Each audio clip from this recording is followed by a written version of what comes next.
Good afternoon, Jets Nation. Welcome to the Jets Show, and today I'm going to be starting a new series on my channel where I talk about some of the Jets' biggest positions of needs and talk about how we should address them. Today we're going to be talking about edge rusher, so without further ado, let's get it started.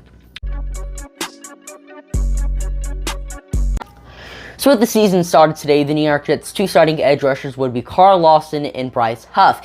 Carl Lawson, he's a good edge rusher, but Bryce Huff is where our problem stands. I have nothing against Bryce Huff. I think he's a pretty good backup, but he's nothing more than that. So if the New York Jets want to become the best team they possibly can be, going after an edge rusher in free agency or the draft is what we need to do. So are there any free agents we can sign this offseason at the edge rusher position? Well, there are a lot of big names in this class. Chandler Jones, Von Miller, Brandon Graham, Jadeveon Clowney highlight the class, and all of these players have had pretty good careers, pretty solid seasons, except for Brandon Graham, who was hurt for pretty much the entire year. The thing about those players is that they are stopgaps. If they are let go by their teams, they're going to be a stopgap player for a contending team, and they're also going to be getting the bag. The New York Jets are not looking for a stopgap player. We're looking for a long-term answer. So are there any free agents who could be a long-term answer for the New York Jets? Well, Hassan Reddick from Carolina is one of those players. Now, if he is not re-signed by Carolina, he is a guy I think the New York Jets should sign. He had 12.5 sacks last season, 11.5 this year. Dude is a beast, one of the biggest Pro Bowl snubs from the 2021 Pro Bowl. He is looking like he's going to be one of the best edge rushers in the NFL anytime now.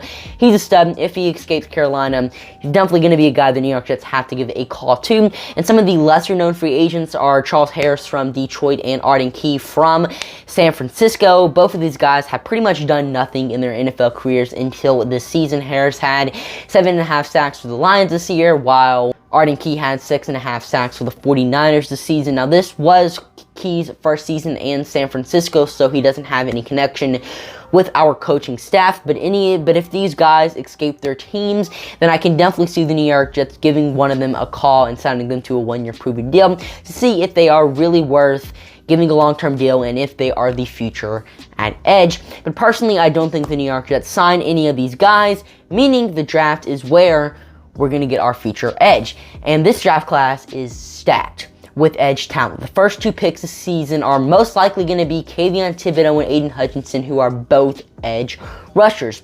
But there are a lot more studs in this class. So who are those studs? Well, we have George Karlaftis from Purdue. I understand a lot of people are not a fan of this guy, and I mean, I can see why. He doesn't put up amazing stats, and he's not that great in the run, but this guy will make a good transition into the NFL. I really like him. In my last two mock drafts, I had us taking him. I mean, Karlaftis is just your awesome, hand in the dirt defensive end who has a ton of strength and a ton of speed. We have David Ajabo from Michigan, who I also really like. Now, yes, I understand he doesn't fit our system. At Michigan, he is a 3-4 outside linebacker, and the New York Jets run a 4-3 system. But if we plan to use him as a hand-in-the-dirt defensive end, then I do think he will do a pretty solid job with the New York Jets, because defensive end is a pretty simple position to play. All you got to do is pass rush the quarterback, and if the New York Jets use him like that, then I think he could make a pretty good transition to a 4-3 type of system. I mean, dude had 11 sacks for Michigan this season, 12.5 tackles for loss. Dude is a stud. And the last guy I'm going to be talking about is Jermaine Johnson from Florida State. He transferred from Georgia, didn't really do much at Georgia, really wasn't given the opportunity, but whenever he transferred to Florida State, he took advantage of that opportunity and just bought out. Had 11 sacks for them this season, 17.5 tackles for loss. I mean, dude is awesome. Studied his film last night. He's amazing. So yeah, those are some edge options for the New York Jets in the draft, and as I said, I do think that is where we address the edge position. Now, who do I think we should draft? George Karlaftis, it just depends on where. In my last mock, I had us taking him 4th overall. I have no problem with taking him 4th overall, but in that mock, the team before me, the Houston Texans, took Kyle Hamilton. And if Hamilton is there at 4, by all means, the New York Jets should pull the trigger and draft him. So if Kyle Hamilton is there, draft him. If not, Karlaftis should be the pick. But if we draft Kyle Hamilton, it just depends on whether or not he falls to 10 or not, because if we draft Hamilton and Karlaftis isn't there at 10, the New York Jets could either trade down and hope and pray Ajabo and Johnson are still there wherever we trade down to, or we can just go ahead and select Ajabo or Johnson. But anyway, that is all I got for you guys today. If you enjoy this content, make sure to hit the subscribe and like button. Check me out on Let's Talk Sports, writing some Jets articles for them. So if you are interested in that, you can check them out down below. Check me out on Instagram, Twitter, and TikTok at @Jude_Jets for more content, and comment down below what you think the New York Jets address the edge position. While I'm your host, Jude, signing off for now. See you guys later. Peace.